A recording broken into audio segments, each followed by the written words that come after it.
And we will be getting into chapter 6 shortly. But just a couple of things, wanted to finish up from chapter 5. You remember in chapter 5 that Esther has finally made the decision to go before the king. She prepares a feast. The king says, what do you want? What is your request? And she says, well, that you, the king, and Haman will come tomorrow for the feast that I will make for you. And so Haman then leaves the meeting. The original, the first feast with Esther, leaves that particular meeting and goes home, and as you see beginning in verse 9, just joyful and happy until he walks out of the palace into the gate and sees Mordecai standing there glaring at him and not willing to bow, and he just goes, this ruins everything. And he just turns around and says in verse 13 when he gets to his house, yet all this is worth nothing to me so long as I see Mordecai the Jew sitting at the king's gate. He just bleh. The man has a problem. He needs to see a psychologist. At any rate, so then his wife and Zeresh and the friends said to him, let a gallows 50 cubits high be made. In the morning tell the king to have Mordecai hanged upon it. Then go joyfully with the king to the feast. This idea pleased Haman, and he had gallows made. All right, so that sets us up then for chapter 6. There's just a couple of quick things I wanted to point out. Esther chapter 6. A couple of quick things I wanted to point out here, by the way, is there's a spiritual parallel in the New Testament to the fact that when the queen goes before the king and he sees her in the court uninvited, that of course the penalty is immediately death. And that is very similar to the fact that without Christ we would go before the king, we would go before God, and the penalty would be death. That is really shown in the book of Leviticus when we see that without holiness there is no way we can go before the Lord. The Hebrew writer writes that same thing, Hebrews 12, without holiness no one will see the Lord. So we are in that same position. So just as Esther, the king puts out his scepter and Esther touches the tip of the king's scepter and accepting the graciousness and of the king and being guaranteed life, then in the same way God also holds the power of life and death over us. He has extended the scepter to us in a similar way when you look at it from the point of view of the cross of Christ. And so in that way there is some similarities here with the idea of our condition and the condition of Esther in wanting to seek grace and mercy before the king. So I'm just highlighting some of these things now and then just so you have a little idea of some of the parallels that we'll see then in the New Testament. All right, so we get to chapter 6. And so let's just quickly read this, then we'll make ask some questions and look at a few things. On that night the king could not sleep, and he gave orders to bring the book of the memorable deeds, the chronicles, and they were read before the king, and it was found written how Mordecai had told about Bigthana and Teresh, two of the king's eunuchs who guarded the threshold and who had sought to lay hands on King Ahasuerus. How long ago was that? You remember? How long ago from this point that he's mentioning this, how long ago had Mordecai saved the king? 5 years. 5 years. Good. Good. You get to go to heaven. 5 years. 5 years. So you just think of how long has gone by. It's important to kind of keep that in your mind. Esther's been queen 5 years. This is a pretty long period of time. All right, and then you see in verse 3, and the king said, what honor or distinction has been bestowed on Mordecai for this? The king's young men who attended him said, nothing has been done for him. And the king said, who is in the court? By the way, this is just, the king is, if you know the Persian kings by what we read in historical writings, this is the king has to be, he's just aghast at this. This is awful. Somebody saved my life and we did absolutely nothing. They were known for repaying wonderful rewards for things like this. So nothing's been done. Verse 4, and the king said, who is in the court? Now Haman had just entered the outer court of the king's palace to the king to speak to the king about having Mordecai hanged on the gallows that he had prepared for him. And the king's young men told him, Haman is there standing in the court. And the king said, let him come in. And so Haman came in, and the king said to him, what should be done to the man whom the king delights to honor? And Haman said to himself, whom would the king delight to honor more than me? I'm the greatest person on the face of the earth, which I added that, by the way.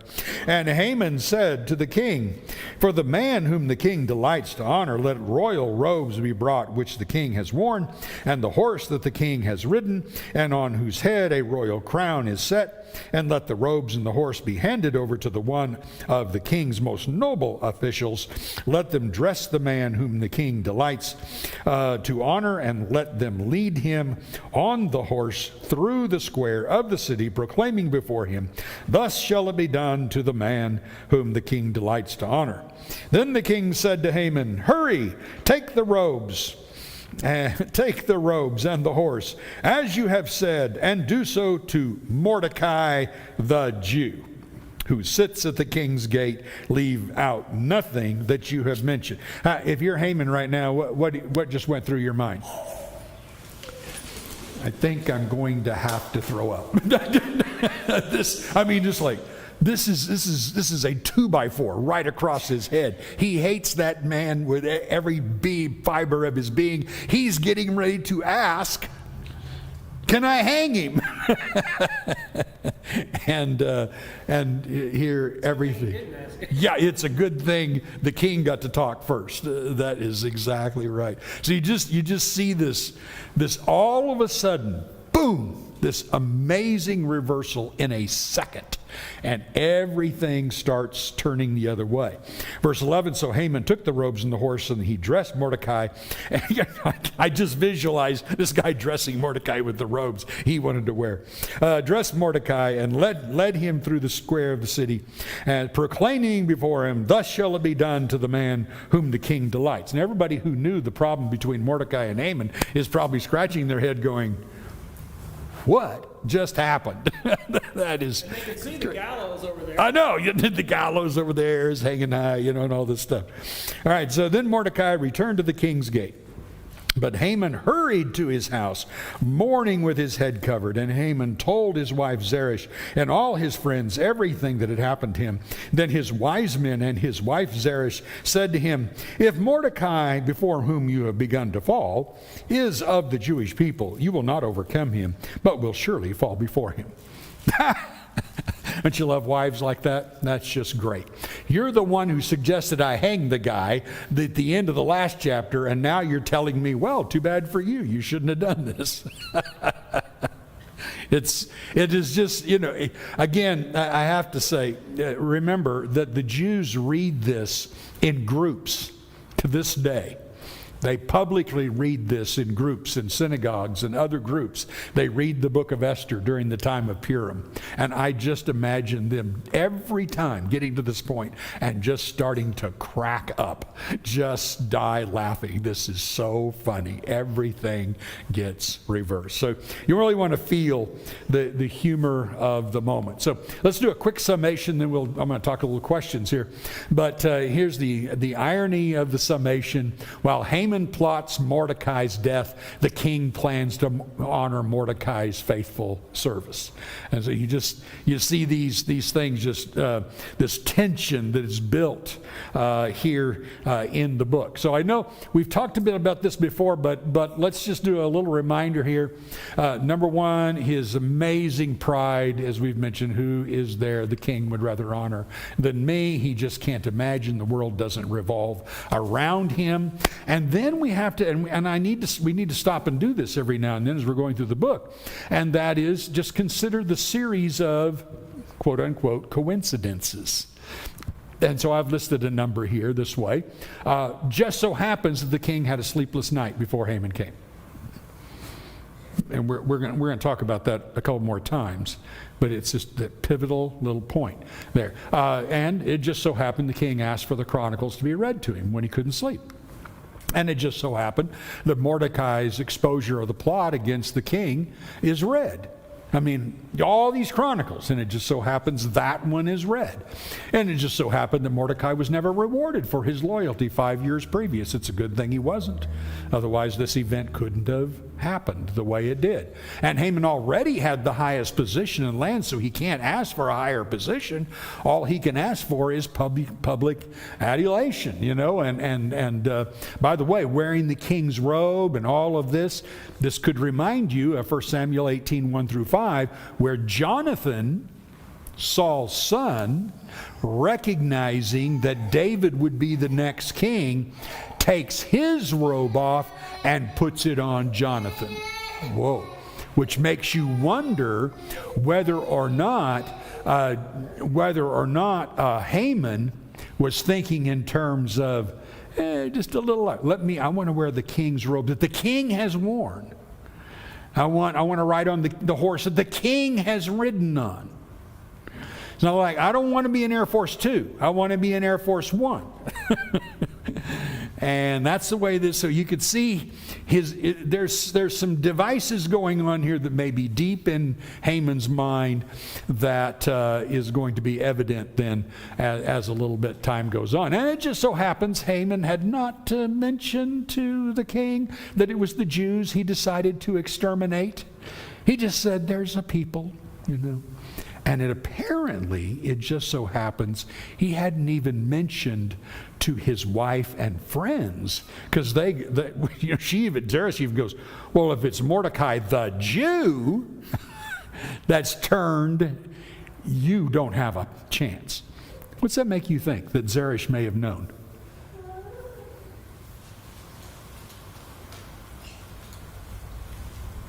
What could Zeresh have known being married to Haman the Agagite? Huh? She could have known the history. Yeah, she could have known the history. Sure. Julie. I was going to say, since she says since he's a Jew, I wonder if God's reputation is not still known, from the days of Daniel. Sure. And reputation the Jews, of God with the Jews. Just because they didn't go back doesn't mean they weren't faithful and known to be Jews and known to serve God. Yeah. And the fact is that she may have recognized that, somehow, some way, the Jews get delivered. Somehow, some way, that happens. When it says pride goes before a fall, this is a good prime example, and it's worthy of Shakespeare, the way it's written. But the providence of God, everybody that's prideful maybe doesn't fall. That's a proverb. Right away. Well, it's a saying, but not always true. But do we see God at work here? Sure. Yeah. That's the point of this. Is that I've got in quotation marks, coincidences. They're not coincidences. There's too many of them to not look back, and that's why we're looking back to see that it just so happened that, and that, and that, and that, and that all comes together. Danny? Every time Haman's name, Mordecai's name is mentioned, it's Mordecai the Jew. Mordecai the Jew.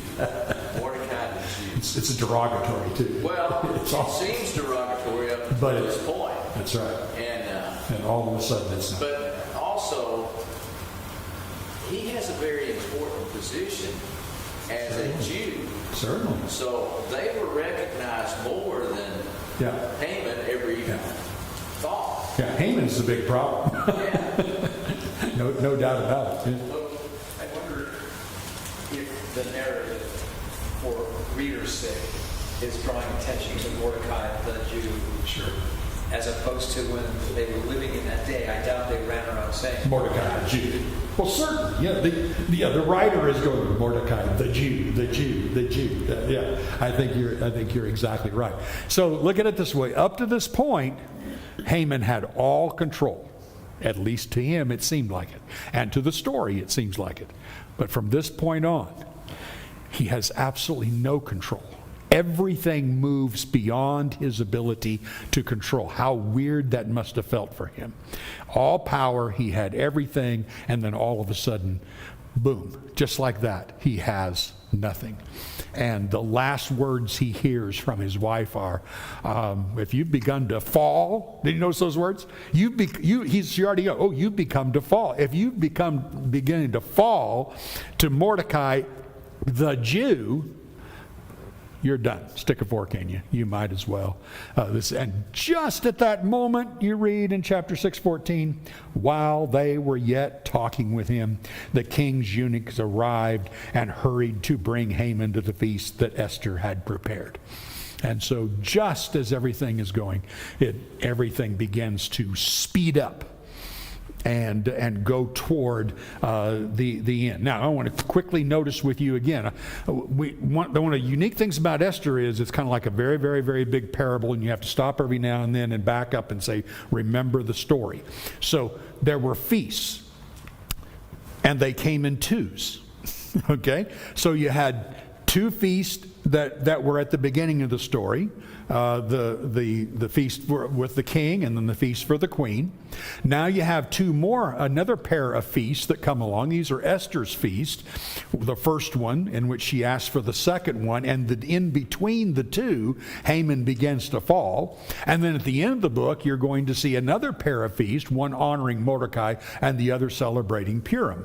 And so again, just the uniqueness of the design of the story, and we could spend a long time looking at a lot of these, but I wanted you just to highlight that, just to notice. Feast, feast, feast. Beginning, middle, end, pair of feast drive the story. And that's really cool and unique. Another thing, and this was seen in these coincidences, but again, seeing the unseen God in this.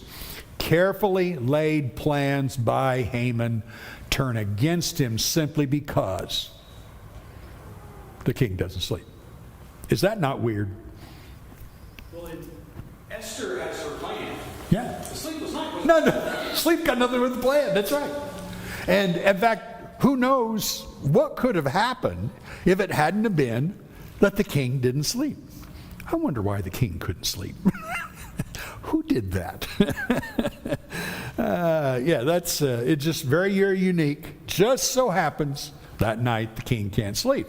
So in spite of human rulers and all the power the human rulers display, God is the one who's in control. God is the one who's ruling in the kingdoms of men. So again, the emphasis, God reversed everything planned by Haman and by these Persian rulers by one simple event. All turns right there. King can't sleep. Take that out, all the dominoes don't fall down. So just, again, very, very unique to see how this plays out. So application to us, we commonly see God delivering by the miraculous. Jesus raising the dead is deliverance by the miraculous. We see that. We don't want to ever, though, forget that God also delivers, and God also works through his history just through ordinary, seemingly insignificant events. Okay? So that's really important. Very, very wrong to say, oh, well, only way God works. And I hear this happening, by the way, a lot of times among denominational talk. Everything that happens, well, that was a miracle. That was a miracle. No, it wasn't a miracle, but it doesn't mean God wasn't working. Doesn't mean God wasn't involved. You just can't point to it until you add it all up, all the way down. You go, wow, I think God was involved here. It's really hard to say he wasn't. Mara. So what happens to Mordecai in later chapters is that he becomes a ruler, right? So I was thinking everything changes because the king couldn't sleep. I was like, no, not really. If Mordecai was killed, Esther still could have saved her people, asking. Mordecai's killed, Esther's killed. Yeah, if Mordecai killed, Esther would be alive because she would ask later at this Too late. banquet. Too late. You don't know that. Too late. That's not the way the author is telling the story. The author is telling a story in such a way that everything is dependent upon each of these things for all the Jews to be saved, not just Esther. For Mordecai to be saved, he's part of it. And the way he's telling the story is, if one Jew dies, they all die. If one Jew's saved, they're all saved. And she lumps herself in when she asks the king. Now, when we get to chapter 7, when she asks the king to save, she says, save me and my people. So it's all tied up in one. But that sleepless night still, it rotates right there. Everything starts to fall. Who's going to win this battle? Haman or Esther? This is really how it's framed. Yes, Wayne. The sleepless night, Nebuchadnezzar, Daniel, sleepless night, what's this? And then the plot against him because he prays every day in an open window.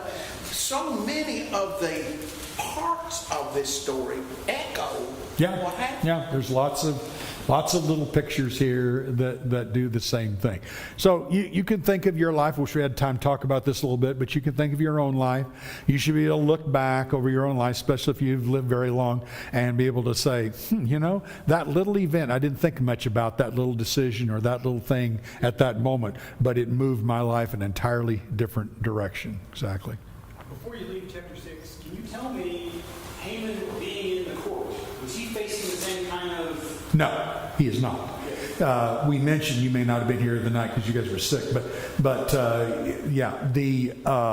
we know from the histories of Herodotus, etc., that the king usually had 7 close friends that were allowed to come into the court at any time uninvited. So he didn't have the same deal of having to have the scepter presented before him.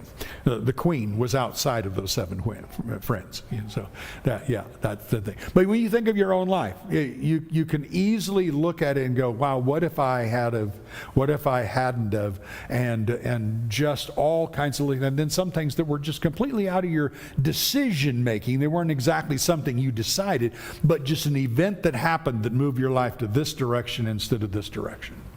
You can almost look at every aspect, your job, your spouse, Tons of things. That's right. everything. That's right.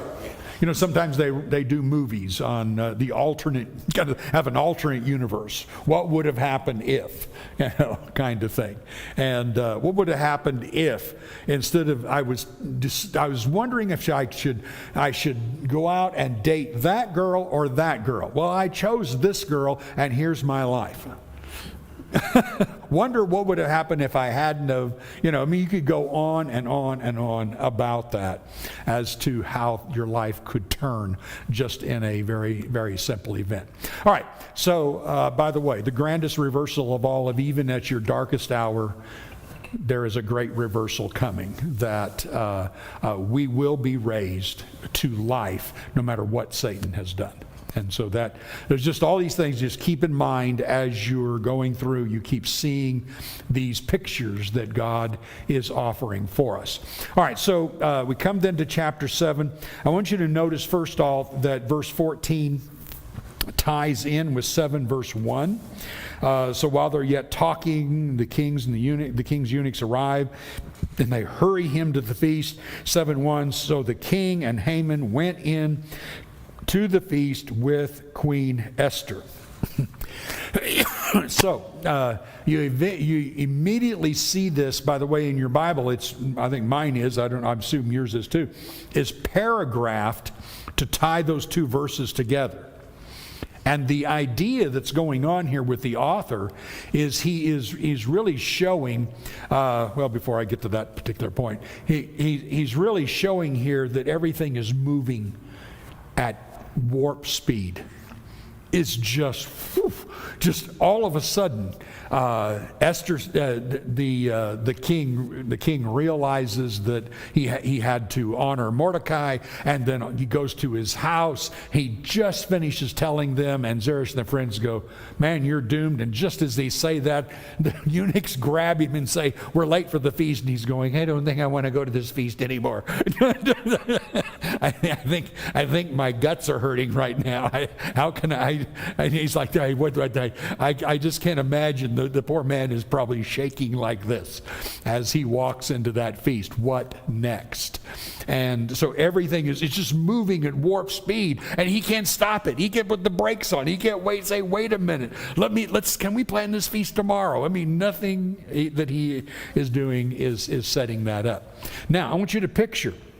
So verse 2, and on the second day, as they were drinking wine after the feast, the king again said to Esther, what is your wish, Queen Esther? It shall be granted to you. And what is your request? Even to half of my kingdom it shall be fulfilled. Then Queen Esther answered, if I have found favor in your sight, O king, and if it please the king, let my life be granted me for my wish, and my people for my request. For we have been sold, I and my people, to be destroyed, to be killed, and to be annihilated. If we had been sold merely as slaves, men and women, I would have kept silent, for our affliction is not to be compared with the loss to the king. Then King Ahasuerus said to Queen Esther, who is he, and where is he, who has dared to do this? And Esther said, a foe and enemy, this wicked Haman. And she points, as someone said about Nathan's finger, a bony finger at Haman. Hers wasn't bony, it was pretty. But she points the finger at Haman, this wicked Haman. Then Haman had a heart attack. You can just put yourself in his position, and we've all been there where the gush of adrenaline hits your stomach and you flush and you just say, I wish I could disappear. And boom, everything now is going to go downhill. All right, let's talk about it a little bit. So why is how Esther asked this request, how she gives this, how is she in a really dangerous position right now as she makes this request? We've got to appreciate where she is on this. Pardon? Yes, number one, she's outing herself as a Jew. This now is going to be public knowledge. She's not hiding any of it. Second, what else? The last queen didn't do real well. Pardon? The last queen didn't do real well. Okay, good. We just add that in. The last queen did not do real well in similar positions. So you have that, okay? All right? Looking at it especially from how she's going to ask this question, ask her request. Why is it really dangerous how she words it? Because she could have blamed the king himself. Oh, that's right. Not only is she outing herself as a Jew, but she is also tiptoeing in this because guess what? The king's at fault too. Suppose she walks in and, after the second feast, and she says, well, here's really the deal, king. You went and gave him when he asked to kill a people, you sat there like a bumbling goofball and allowed him to have the signet to write a whole thing about killing us all, including your own wife. What do you think of that? And the king would have went, well, we can solve this. Would you kill her? So there that could be, everything could go south for her. So what is it about her request? Notice how, I want you to first notice a parallel here. Notice in verse 2, the king says, what is your wish, or some versions petition? What is your request? Notice two things. And when she answers, she repeats it back. And she says in verse 3, if I've found favor in your sight, let my life be granted me for my wish, and my people for my request. Notice how he says two things, and she follows up with two things. My wish is my life, my request is my people. And as Rebecca said, my people would have been a very, very strong message that's there. All right. And then, by the way, this is a real conversion point by Esther. Again, When she says this, suddenly she's gone from Esther, the wallflower, if you will, who hides who she is, who is only there as an ornament, so to speak, for the king, and is only approaching the king when the king desires, and all of this, and nobody knows that she's a Jew. And then suddenly she steps out and says, look, me and my people. And now from that time on, she's Hadassah.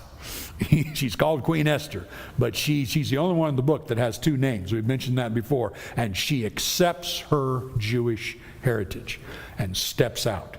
So this is a real unique conversion point for her, and a turning event for her personal faith. So we haven't appreciated sometimes a lot of what Esther was up to this point, but now we're looking at this going, hey, way to go, woman. You're really stepping out here. So she now quotes when she says verse 4, we've been sold, I and my people, to be destroyed, to be killed, and to be annihilated. Those are your exact words. You look back at 3:13. Those are the exact words that are on the edict. So there's no way the king can say, well, you're kind of exaggerating there or anything. No. Those are the exact words that Haman had written on the edict. And she just dishes that right back out. Okay? So, unique little picture. And then consider for a moment the wisdom of her approach.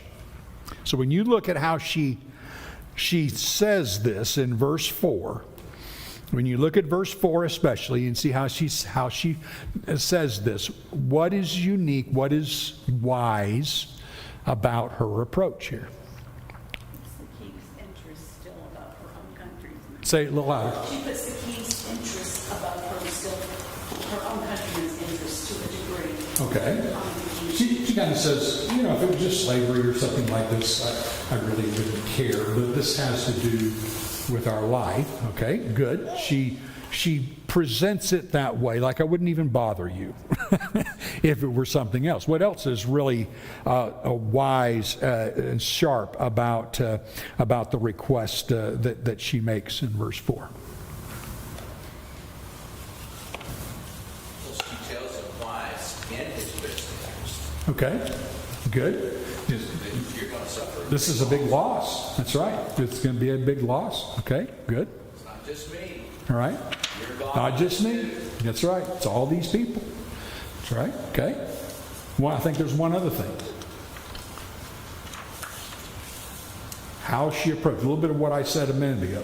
She didn't start with an accusation. How did she go about it?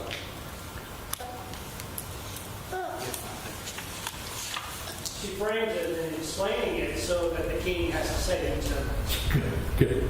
Yeah. She does very much like, and I think Chip may have mentioned this last week, but she does it very much like Nathan did with David when he's trying to get him to realize what he's done wrong. Instead of walking into to David's royal room and saying, "Do you know what you did?" He tells a little story about a man who had all kinds of sheep but stole one man's lone ewe lamb. And David he's such a just man. He just likes justice, and he goes, "Who is he? He should be put to death." And Nathan goes, "You." Boom, he's already condemned himself. So Esther does a similar thing. She doesn't say who did it. She didn't anything about it. She just turns around and said, "I and my people have been sold to be annihilated." And the king goes, "Are you putting me on? What in the world is this?" And so you see her with the result when the king then says, "Who is he and where is he who has dared to do this thing?" So she got out of this just what she wanted. He turns around and he's angry, he's furious about anyone who would think to do this very thing, and she has him set up. She has him completely set up. So when you look at this, what do you think? But when you just look at verse 7 there, verse 5 there, and the king's response. What you see anything shocking? Anything really weird about what the king says in this response here? It's like he doesn't know anything about it. Yeah, it's like, it kind of makes me wonder, Kathy, if when Haman came in to ask to destroy this people, if it may have been just tucked in, you know how I think we're pretty aware that, presidents, they have their counselors come in and set up their day, and they may be sitting there for 2 hours. This is going on, and somewhere couched in what was going on in the kingdom, Haman goes, by the way, there's this pestilent people, and we need to get rid of them, and I'll get 10,000 talents into your treasury if we can get rid of them. And the king goes, yeah, fine. Well, what's the next point? And just hardly even remembers what's going on here, Terry. Further emphasize that the end of 3 says, they sent notice to everybody. Everybody knows this is going to happen. Yes. At this time. Except the king. And also further emphasizing how Haman had not shared with men. That's right. Everybody knew this was going to happen to the Jews. Yeah, outside the palace. Yeah. If Mordecai doesn't tell Esther about it, Esther doesn't know. Nobody in the palace is just insulated from, again, and we've mentioned this a long time ago, but the palace is just insulated from all that's going on in the kingdom. And that is so easy to happen a lot of times in these situations. So it's just shocking to see the king go, well, who would be that? Who would do such a thing? Who is this? Who's going to do this? And you're kind of going, well, how easy Esther could have said, you. If that meant for you, you bum, you just sit there and let everybody do whatever they want around this kingdom. But no, boom. She points then to Haman. Now, then to point this out, king's response and Esther's reply in the Hebrew is very, very different than what you read in the English. Not in the words, but in the way it's delivered. In the Hebrew, the king's response is like a machine gun. And we can't even, what I've read is you can't even duplicate it in the English. So it's like he's going, who is this? Where is he? What did he do? It's boom, boom, boom, boom. He's just fast as he can. And Esther's reply in the Hebrew is very, very similar, the same thing. She goes, a foe and an enemy, this wicked Haman. Just bam, bam, bam, bam. And before Haman can even breathe, this is just powdered out like that, and it's like dynamite hitting. So you get a stronger feel if you're reading the way the Hebrew has a staccato type of hit there. I think part of the wisdom in Esther is she uses the greatest weapon. We all know that no one escapes the king's anger, because when he's angry, Yes. he acts quickly Good. and harshly. And so she does this to Right. build his anger up. She's using herself as his queen to show pity on her, to make him angry, and then turns that at Haman, which there's no escape. Good observation. Hadn't thought of that. Good observation. Yeah, we've already seen what happens when the king gets angry. And that is true with just about every dictator. The last thing you want to do is make a dictator angry. And so she gets that anger before she says who's the fault.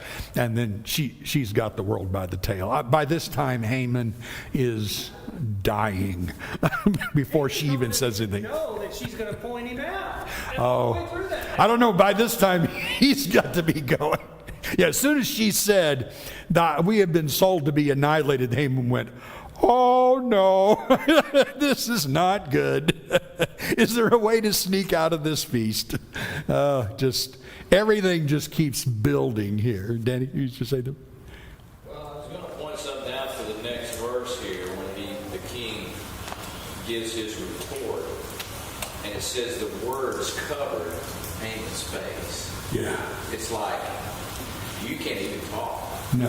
I don't think there's no place else in the Bible is that Yeah. exactly that way, and that just shows God's presence Yeah. in this situation. Yeah. It's just the impact really is indescribable until, you really have to just think and picture the scene and be in the scene, be Haman for a moment and just feel what it was like at that particular moment. And it's just the worst. Yeah, this is just my summation, but I think when it says his words covered his face, it's like it gagged him. He could not make a retort.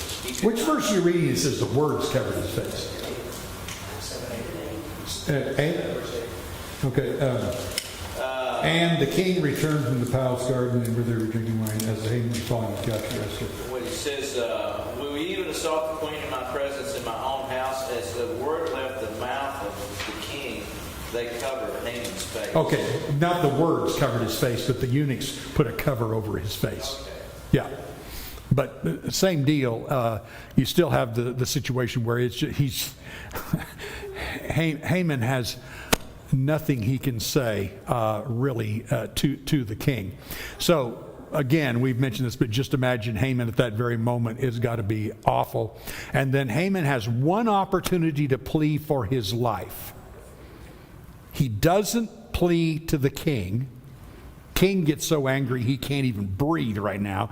He just walks out and goes out on the porch, and just imagine him, what's ever going on in his mind. And Haman has one chance, and he chooses the queen. Smart? Best chance? Or should he have gone to the king? Flip a coin? So think of King Ahasuerus up to this time. Who really makes decisions?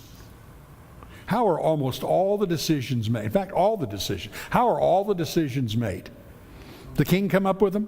He asks somebody to think. Somebody influences him. Somebody influences. Somebody influences. So I would imagine Haman's going, my only chance is this queen. If I can somehow get her to turn around and say to the king when he comes back in, it's okay, it's okay. Something. He just is doing all that he can. Imagine the king now contemplating his next move. Surely in his head he's going, I was part of this. How do I dump him and not look like a fool? This has got to be going through his mind. He's exalted him. He's done all of this, etc. He's contemplating his next move. And then Haman makes the critical error. He falls on the queen's couch. Herodotus tells us you were not supposed to come within 7 feet of the queen, much less fall on her couch. And of course, then we just do this. It just so happened that the king walked back in at that same time. So check this out. This is the Targum of Esther. Targum meaning this is a commentary. That's how the Jews looked at that. You kind of go, that's hilarious. Obviously probably not true, but still, you can just imagine. Here's the commentary. He'd have never done that if the angel Gabriel hadn't given him a good push to fall on that couch and leave him vulnerable when the king walked in. It's just a great picture. So what stands out now about the words? Well, we didn't get to this, but in 7 down through the end, when you see Harbona, verse 8, then Harbona, one of the eunuchs and the attendants of the king, said, moreover, the gallows that Haman has prepared for Mordecai, whose word saved the king, is standing at Haman's house. What key phrase there does he throw out to the king? The one who saved him. Yeah. There's a gallows out here he built to kill the one who saved you. Now the king's going, why would he want to kill Mordecai, who saved me? Maybe he was behind the conspiracy to kill me. Maybe he got those eunuchs to do that. Probably nothing is said in the story to say that, but if you're speculating what the king might have been thinking at that point, you're going, this does it. And the king's going, done. Have him hung on that bound. By the way, final point here. Persian gallows. There's no word that we have in English to describe this. Persian gallows were actually wooden stakes upon which a person was impaled. So though it's translated gallows, it's they were impaled this way. So that doesn't sound too wonderful either, right? Okay. There we are, getting ready for chapter 8 next week. So we have 2 more classes. We'll do 8 next week and 9 the following week, Lord willing. And hope you look forward to that.